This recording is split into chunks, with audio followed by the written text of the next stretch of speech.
We're in a house at 901 Woodside, which we're actually less than a block from the ski run, town lift ski run, so it's all walkable. It's a landmark designation, which is the highest designation they give to a structure here in Park City.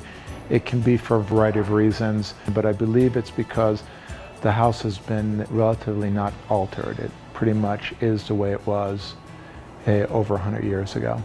It also has some things that are unusual for the time, like the larger windows, and most of the mining houses had very small windows. It's sufficient in size that you can live it in modern days and have a reasonable lifestyle.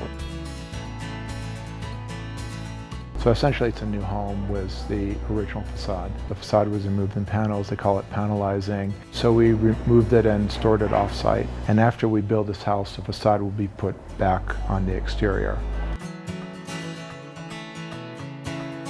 Allowing us to panelize this really let us build a good house, a house that's built properly, and we've gone to great ends to build the best house possible. For example, we don't use what's called dimensional lumber.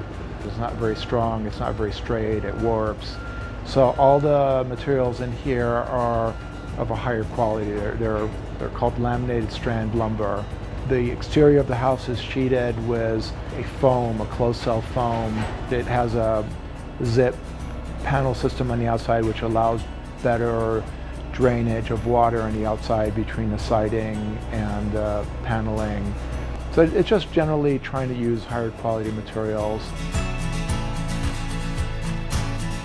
It's improving quality of life for the people that live in it because they don't have to do as much work on it, and it's quality of life for the neighborhood because there's less disruption, from the construction.